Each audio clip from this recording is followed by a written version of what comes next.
Hi students, welcome to lecture 4 of reproductive health. My name is Dr. Shubham Kaushik. I am senior biology faculty at PP Sabani Center for Excellence. ठीक है, तो last lecture में हम लोगों ने sexually transmitted diseases के बारे में पढ़ा. ठीक है, अब हम लोग जो है बात करेंगे इनफर्टिलिटी के बारे में और असिस्टेड रिप्रोडक्टिव टेक्नोलॉजीज के बारे में. ठीक है, इनफर्टिलिटी के बारे में पहले हम लोगों को समझना है वो क्या होता है, फिर हम लोग उन टेक्निक्स के बारे में पढ़ेंगे कि अगर कोई इनफर्टाइल है, ठीक है, तो वो कैसे रिप्रोड्यूस कर सकता है.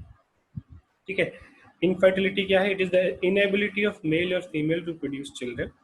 The reason for this may be physical, congenital diseases, drugs, immunological और साइकोलॉजिकल. ठीक है, तो बहुत सारे रीजन हो सकते हैं जिसकी वजह से कोई पर्सन जो है वो इनफर्टाइल है.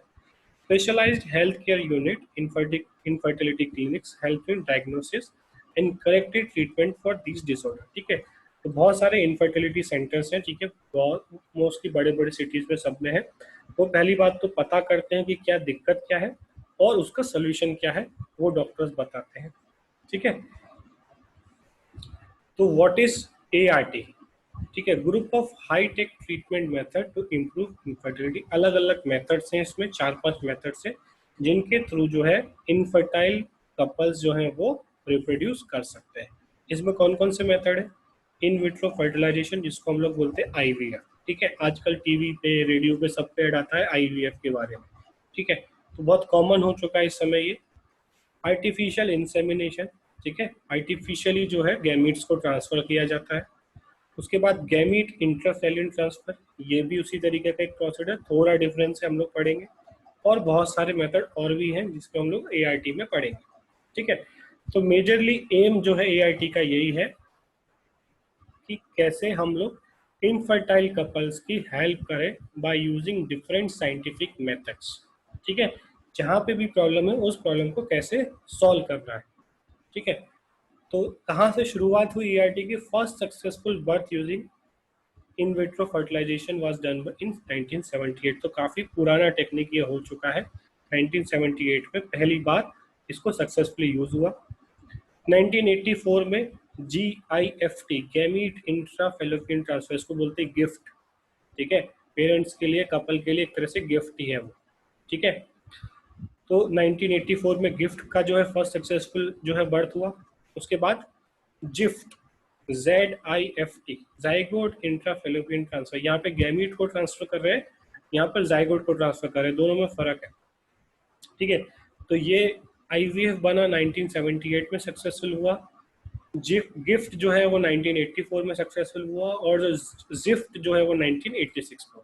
ठीक है, तो ईयर भी पूछे जा सकते हैं कि फर्स्ट टाइम ये कब सक्सेसफुल हुए थे. ठीक है, आगे चलते हैं. Factors affecting conception. ठीक है, कौन कौन से रीजंस की वजह से जो है प्रेगनेंसी नहीं हो पाती. ठीक है, फर्स्ट है प्रोडक्शन ऑफ हेल्दी स्पर्म. ठीक है, अगर हेल्दी स्पर्म जो है वो मेल के अंदर नहीं बन रहा है तो वो ओवम को फर्टिलाइज नहीं कर पाएगा, तो जो प्रेगनेंसी नहीं हो पाएगी. या फिर उल्टा, फीमेल जो है वो हेल्दी एग्स नहीं बना पा रही है जिसकी वजह से फर्टिलाइजेशन नहीं हो पा रहा है. Unblocked fallopian tubes. ठीक है, फेलोपियन ट्यूब जो है वो ब्लॉक्ड है. ठीक है, तो उसकी वजह से क्या होगा, जो है इन दोनों स्पर्म और एग का जो है फ्यूजन नहीं हो पाएगा, वो आपस में मिल नहीं पाएंगे. Ability for the sperm to fertilize the egg. ठीक है, एबिलिटी जो है स्पर्म की वो कम हो गई है, स्विमिंग कैपेसिटी कम हो गई है. The ability of the embryo to implant in the uterus. ठीक है, जो एम्ब्रियो बना वो यूट्रस में इम्प्लांट नहीं हो पा रहा, मीन्स यूट्रस में कुछ प्रॉब्लम. तो ये अलग अलग प्रॉब्लम्स है, इन अलग अलग प्रॉब्लम्स के अलग अलग सॉल्यूशंस है हमारे पास. ठीक है, तो हर प्रॉब्लम का एक अलग सॉल्यूशन है, वो एक एक सॉल्यूशन हम लोग देखना है. ठीक है, उसके बाद causes of infertility in women. The older a women is the higher her chances of become infertile. जैसे जैसे वुमेन का एज बढ़ता है उसके इनफर्टाइल होने के चांसेस बढ़ जाते हैं. ठीक है, तो यंग एज में जो है फर्टिलिटी ज़्यादा होती है. As the age increases above 35 से ऊपर जैसी एज जाती है इनफर्टिलिटी बढ़ सकती है. और इनफर्टिलिटी नहीं भी हो, अगर कोई फीमेल 40 या 45 ईयर्स में कंसीव करती है तो chances of delivering a baby with some defects और डिसेबिलिटी इज मोर। ठीक है, एक नॉर्मल बच्चा पैदा होने के चांसेस कम हो जाते हैं, और मोस्ट ऑफ द केसेस में आप देख सकते हैं कि जो डिसेबल्ड बच्चे पैदा होते हैं, ठीक है, उनमें कोई डिसेबिलिटी होती है, मोस्टली वो अपनी जो फैमिली है, अपने भाई बहनों में सबसे छोटे होंगे, मीन्स उनकी मदर की एज काफ़ी ज़्यादा हो चुकी थी जब वो पैदा हुए। ठीक है, तो 35 के ऊपर अगर जो है प्रेगनेंसी होती है तो चांसेस बढ़ जाते हैं, उसके लिए उस फीमेल को काफ़ी हेल्दी रहना ज़रूरी है। ठीक है, ओव्यूलेशन डिसऑर्डर्स हो सकते हैं कि प्रॉपर ओव्यूलेशन नहीं हो रहा है, ओव्यूलेशन हम लोगों ने पढ़ लिया है पहले चैप्टर में। Blocked fallopian tubes caused by pelvic inflammatory disease. ठीक है, अगर कुछ फेलोपियन ट्यूब में इन्फेक्शन है और एग वहाँ पे मूव नहीं कर पा रहा है, ठीक है, जैसे endometriosis, a condition that causes adhesion and cyst. ठीक है, तो क्या होगा, वहाँ पे एग जो है मूव नहीं कर पाएगा, स्पर्म जो है उसके पास तक नहीं पहुँच पाएंगे, तो जो है फ्यूजन नहीं होगा, फर्टिलाइजेशन नहीं होगा, फर्टिलाइजेशन नहीं होगा तो प्रेगनेंसी नहीं होगी। ठीक है, तो कुछ डिफरेंट फैक्टर्स हैं जो इनफर्टिलिटी कॉज करते हैं वुमेन। उसके बाद causes of infertility in man. ठीक है, मैन में इसके क्या क्या कॉजेज हैं। ठीक, फर्स्ट है azoospermia, lack of sperm production, sperm production नहीं हो पा रहा, मीन्स टेस्टिस में कुछ डिफेक्ट है। ठीक है, तो उसका अगर कुछ ट्रीटमेंट हो सकता है, सर्जिकल कोई ट्रीटमेंट हो सकता है या कोई मेडिकेशन के थ्रू हो सकता है, तो वो डॉक्टर जो है उसको करेगा। उसके बाद इनेबिलिटी टू एजेकुलेट नॉर्मली। ठीक है, एजेकुलेशन में प्रॉब्लम है। ठीक है, स्पर्म जो है वो फीमेल बॉडी में नहीं पहुंच पा रहे हैं। ठीक है, उसके बाद है वेरियोकोलाई, veins in the scrotum are enlarged which can heat the inside of the scrotum and can affect sperm production। ठीक है, जो टेस्टिस है वहां पर जो है veins का साइज जो है बढ़ गया है, जिसकी वजह से वहाँ टेम्परेचर बढ़ गया। हमको पता है testis in males are outside the body. why there is scrotum, why the testes are outside the body?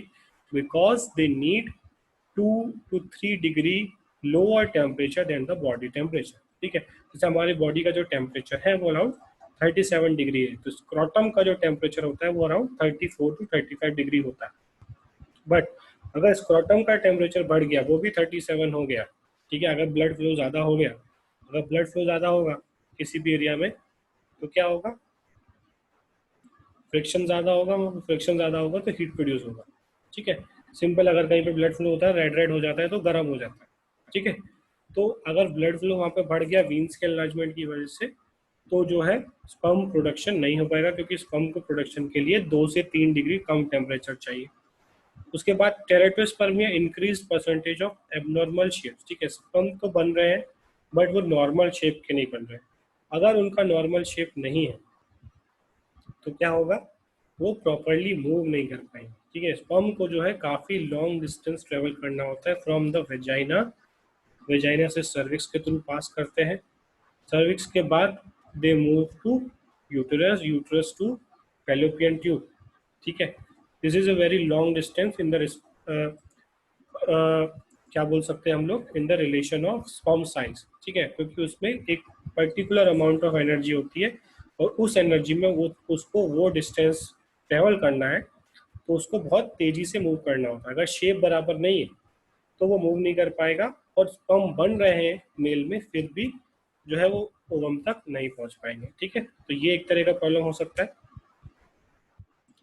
उसके बाद ट्रीटमेंट्स के क्या क्या मेथड है, एआरटी के क्या क्या तरीके हैं। फर्स्ट ये कि हम देखें यहाँ पे आईवीएफ, जिसको हम लोग बोलते हैं test tube baby programme.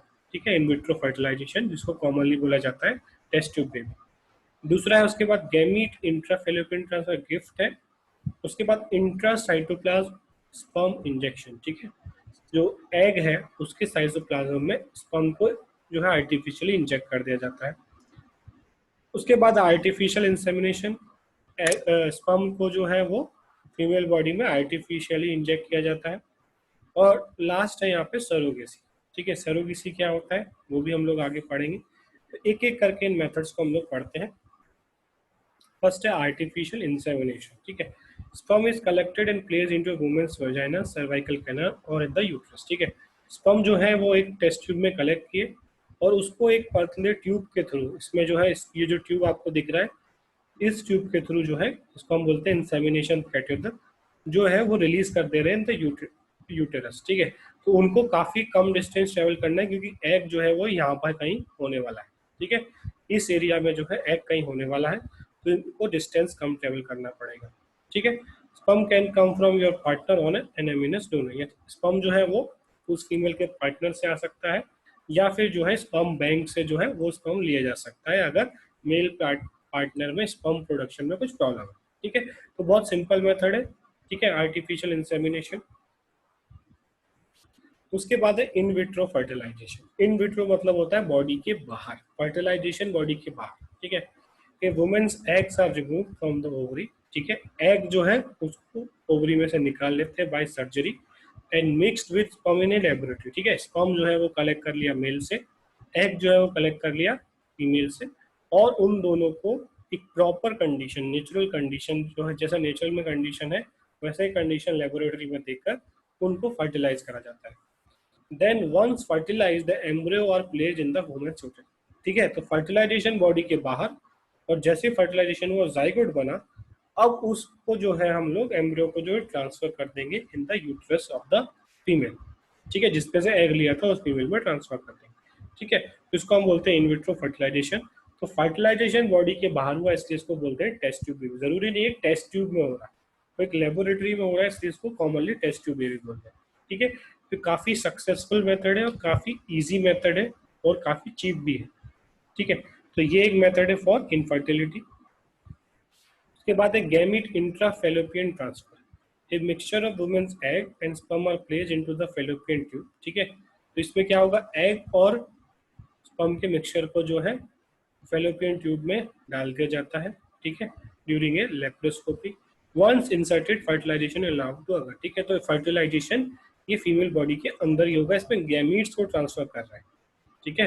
Gametes को ट्रांसफर कर रहे हैं, हो सकता है कि वो एग किसी और फीमेल से लिए हो, वो स्पर्म जो है वो किसी और मेल से लिए हो, और उनको दोनों को कलेक्ट करके एक फीमेल की उसी फीमेल के फेलोपियन ट्यूब में भी डाल सकते हैं और किसी और के में भी डाल सकते हैं, ठीक है। नेक्स्ट टेक्निक आता है हमारा जाइगोट इंट्राफेलोपियन ट्रांसफर, ठीक है।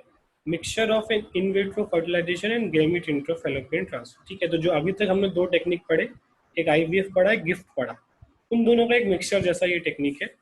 Fertilization takes place outside the uterus and placed in the fallopian tube, ठीक है।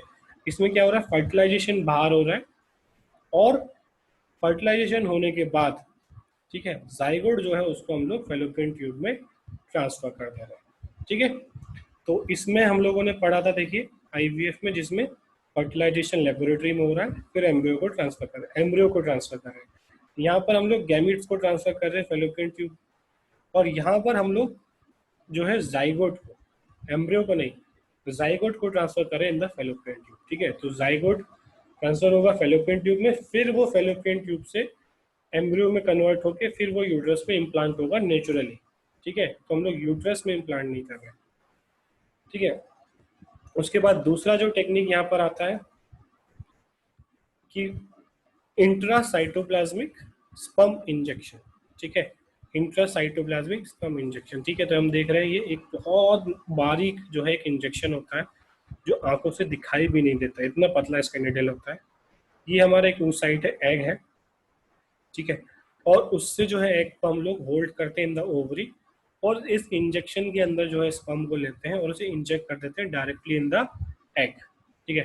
वैसे भी स्पर्म जो है ट्रेवल करने के बाद एग के अंदर ही जाने वाला है, तो हम लोगों ने डायरेक्टली एग के अंदर स्पर्म को इंजेक्ट कर दिया।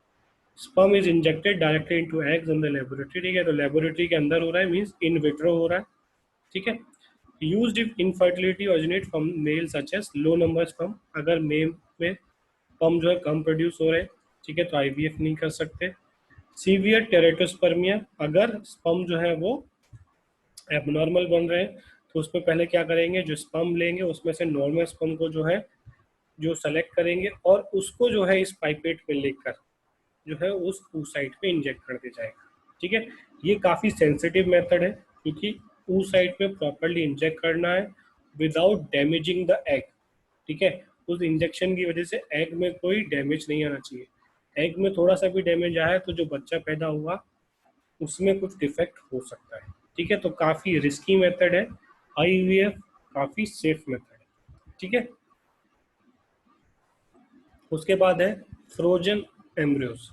Embryos can be taken from an individual and stored for later use. ठीक है, अगर कोई फीमेल चाहती है कि वो यंग एज में प्रेग्नेंट नहीं होना चाहती ड्यू टू डिफरेंट रीजन, कि उसे कैरियर बनाना है, उसको पढ़ाई करनी है, ठीक है, या वो ऐसे फील्ड में है कि वो प्रेग्नेंट नहीं हो सकती, ठीक है, उसका कोई फील्ड वर्क है, बट ये भी हम लोगों ने भी पढ़ा कि अगर एज बढ़ जाता है तो इनफर्टिलिटी बढ़ जाती है। जब वो ओल्ड, मान लो 25 की एज में प्रेग्नेंट नहीं होना चाहती, बट जब वो 40 की हुई तब वो प्रेग्नेंट होना चाहती, बट 40 के एज में उसके ओवुलेशन में कोई दिक्कत आ गया, या फिर हम लोगों ने पढ़ा कि उसमें जो चांसेस हैं जो चाइल्ड होगा उसमें कोई डिसेबिलिटी हो सकती है, तो वो यंग एज में अपने एम्ब्रियो को जो है वो प्रिजर्व करा सकते हैं।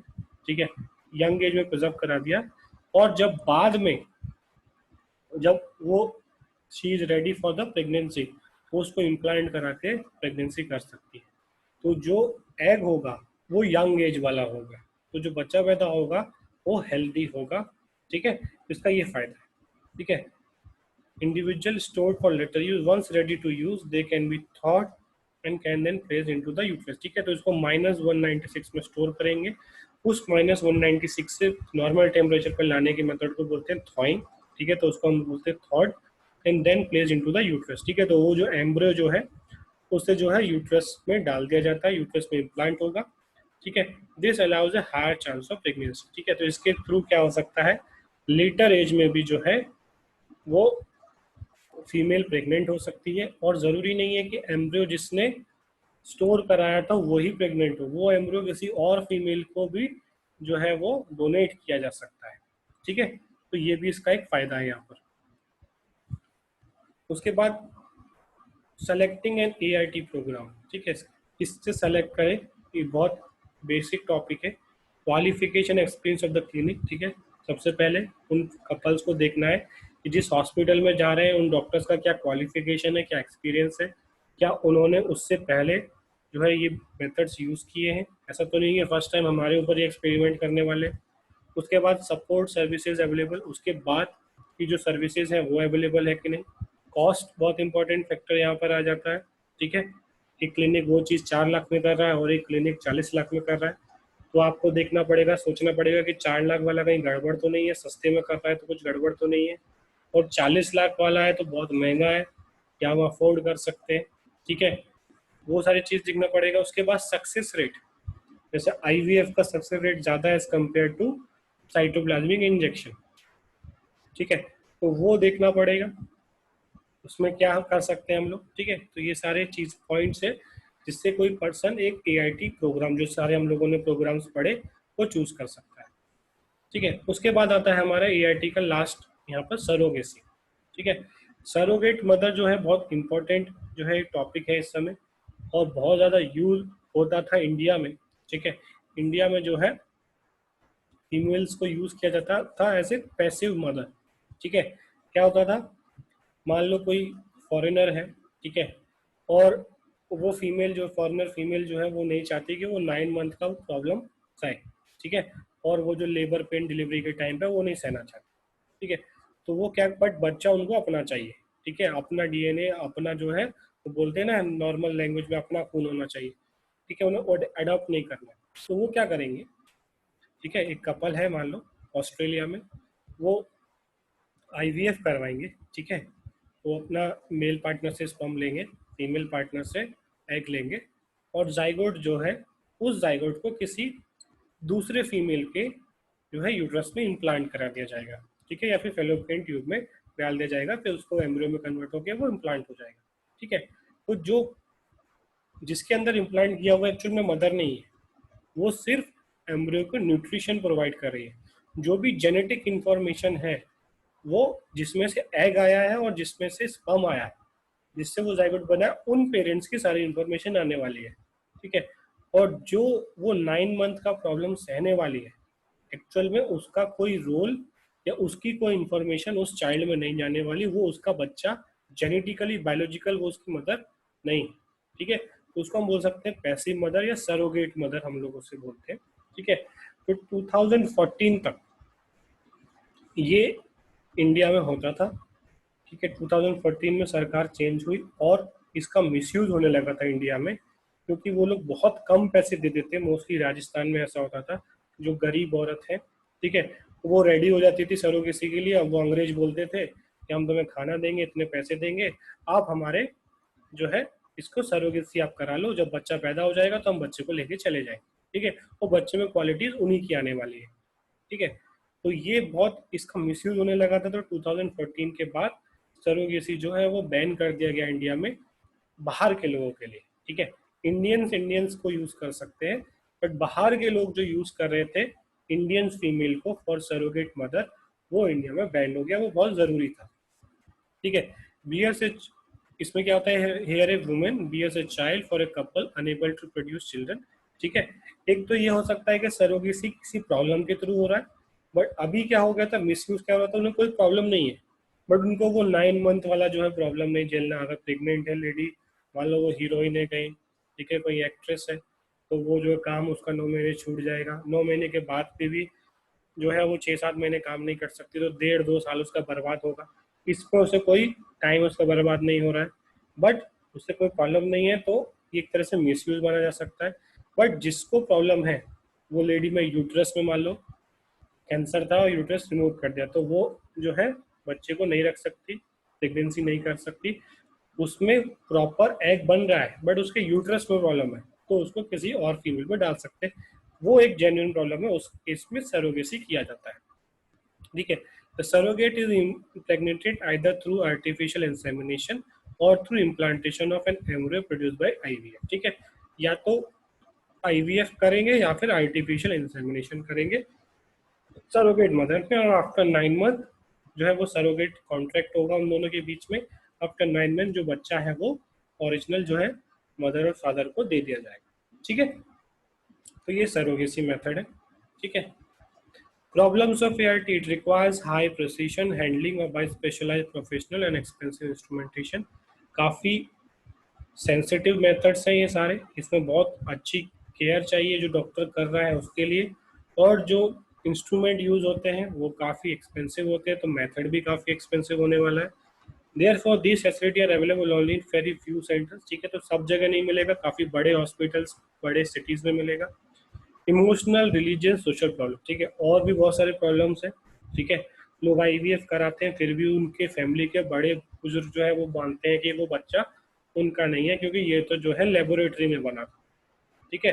तो वो भी प्रॉब्लम्स उन कपल को जिंदगी भर झेलने पड़ते हैं कि ये इनका बच्चा नहीं है, ये तो लेबोरेटरी में से टेस्ट ट्यूब बेबी है। टेस्ट ट्यूब बेबी अगर हम साइंटिफिकली देखें तो उन्हीं का बच्चा है, बट ये रिलीजियस सोशल प्रॉब्लम्स उन लोगों को झेलने पड़ते हैं, तो उसके लिए भी उनको रेडी रहना पड़ेगा, ठीक है। सब लोग जो है बायोलॉजी नहीं पढ़े हुए हैं, ठीक है, तो वो लोग भी बोलेंगे तो वो चीज़ सहनी पड़ेगी, ठीक है।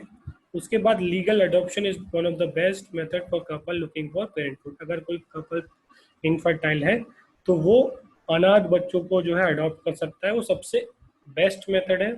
इसमें दोनों को फायदा हो रहा है, ठीक है, इनके बच्चे नहीं होते, उन्हें बच्चा मिल गया, और वो बच्चा जो अनाथ था, जो बहुत बुरी लाइफ जीने वाला था, वो अब अच्छी लाइफ जी सकता है, ठीक है। तो लीगल अडॉप्शन जो है वो अडॉप्शन सेंटर्स होते हैं, वहां से वो कपल जो है वो अडॉप्ट कर सकते हैं, ठीक है। तो यहाँ पर हमारा ये चैप्टर कंप्लीट हो गया। बहुत सिंपल चैप्टर है, रिप्रोडक्शन के साथ जुड़ा हुआ है। इसमें ये टेक्निक्स के बारे में क्वेश्चंस आते हैं, गिफ्ट, जिफ्ट और आईवीएफ, ये काफ़ी इंपॉर्टेंट है। तो इसमें पूछा जा सकता है कि इसमें क्या हो रहा है, फैलोपियन ट्यूब में ट्रांसफर हो रहा है, यूट्रस में ट्रांसफर हो रहा है, गैमीट ट्रांसफर हो रहा है, या जाइगोट ट्रांसफर हो रहा है, या फिर एम्ब्रियो ट्रांसफर हो रहा है। ये बहुत इंपॉर्टेंट है, याद रखना है। उससे पहले हम लोगों ने जो कॉन्ट्रासेप्टिव मेथड्स पढ़े वो याद रखने हैं हमको, ठीक है। कौन सा कॉन्ट्रासेप्टिव मेथड जो है बहुत एफिशिएंट है, कौन एफिशिएंट नहीं है, उसका हम लोगों ने इस चैप्टर के में जो फर्स्ट स्लाइड था एफिशिएंसी देखा, फेलियर रेट देखा, वो याद रखना है। एमनियोसेंटेसिस क्या होता है वो याद रखना है। एमनियोसेंटेसिस का मिसयूज क्या हो सकता है, और एमनियोसेंटेसिस के फायदे क्या हो सकते हैं, वो हमको याद रखने हैं, ठीक है। और जो भी टॉपिक्स हम लोगों ने कवर कब किए, आपको नोट्स बनाने हैं।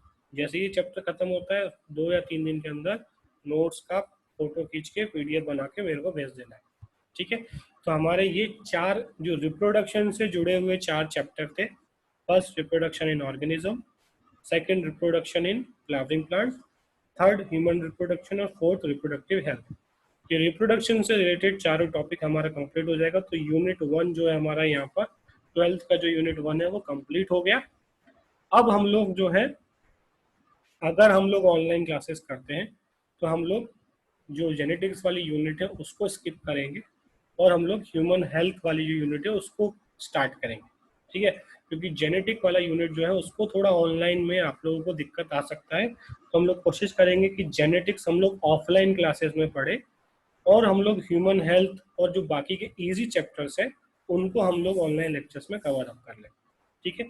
तो हम लोग जो है कंटिन्यूएशन में नहीं जाएंगे। रिप्रोडक्टिव हेल्थ के बाद जो जेनेटिक्स के 2 चैप्टर्स है, एवोल्यूशन का तीसरा चैप्टर है, उसको हम लोग स्किप करेंगे और हम लोग ह्यूमन हेल्थ जो है अब इसके बाद स्टार्ट करेंगे, ठीक है। तो आपको एनसीईआरटी उसी तरीके से रीड करना है कि ये चैप्टर खत्म होने के बाद आप नेक्स्ट 3 चैप्टर छोड़ दोगे, उसके बाद आप लोग वो ह्यूमन हेल्थ वाला जो चैप्टर है उसको स्टार्ट करेंगे हम लोग, ठीक है। तो जेनेटिक्स जो है हम लोग वो ऑफलाइन क्लासेस में नॉर्मल क्लासरूम में पढ़ेंगे तो ही हम लोग को इजीली समझ में आएगा, ठीक है। अब जो भी इससे रिलेटेड आपके डाउट्स हैं वो आप कवर करिए, इसके एमसीक्यू सॉल्व कीजिए। एमसीक्यू सॉल्व करना है, बेसिक पहले एनसीईआरटी लेवल एमसीक्यू सॉल्व कर लेना है, उसके बाद एमटीजी से कर लेना है, उसके बाद दिशा वाला जो मैं सैंपल आपको देता हूँ उसमें से 45 क्वेश्चन जो है वो हाई लेवल होते हैं, थोड़े टफ होते हैं, वो सॉल्व कर लेना है। और फिर ऑनलाइन ऐप्स के थ्रू गूगल पे जो भी मिलता है सब सॉल्व कर लेना है, ठीक है। और जो भी डाउट्स आते हैं वो डिस्कस कर लेने हैं, ठीक है। मुश्किल से 2 या 3 डाउट आपको इस पूरे चैप्टर में आने वाले हैं, ठीक है। तो वो आपको इसमें डिस्कस कर लेना है। ये चारों चैप्टर मिला के आप समझ लीजिए 2 रिप्रोडक्शन इन ऑर्गेनिज्म, उससे 4 भी आ सकते हैं क्वेश्चन। उसके बाद रिप्रोडक्शन इन एंजियोस्पर्म, उसमें से 2 क्वेश्चन। ह्यूमन रिप्रोडक्शन 4 क्वेश्चन मान के चलिए, और रिप्रोडक्टिव हेल्थ 1 या 2 क्वेश्चन। तो ये मान के चलिए रफली 10 क्वेश्चन जो है इसमें से आएंगे, ठीक है। 10 या 12 क्वेश्चन आप मान के चलिए कि 12 क्वेश्चन अगर हुए तो 48 मार्क्स पे इसमें हो गए, ठीक है। और 4 में से 3 चैप्टर तो बहुत इजी थे, ठीक है। रिप्रोडक्टिव हेल्थ हो गया, ठीक है, और रिप्रोडक्शन इन ऑर्गेनिज्म हो गया, और रिप्रोडक्शन इन फ्लावरिंग प्लांट जो है मोस्ट ऑफ द पार्ट वो इसका इजी था। ह्यूमन रिप्रोडक्शन में कुछ कुछ पार्ट जो है थोड़े टफ थे, ठीक है। अब टफ और इजी सबके लिए अलग अलग हो सकता है, तो उसको जाने देते हैं। सारी चीज़ें हमको कवर अप करनी है, कोई चैप्टर को ढीला नहीं छोड़ना है और रिवीजन करते चलना है, ठीक है। अब हम लोग नेक्स्ट चैप्टर स्टार्ट करेंगे जेनेटिक्स वाले यूनिट को स्किप करके, ठीक है। Thank you.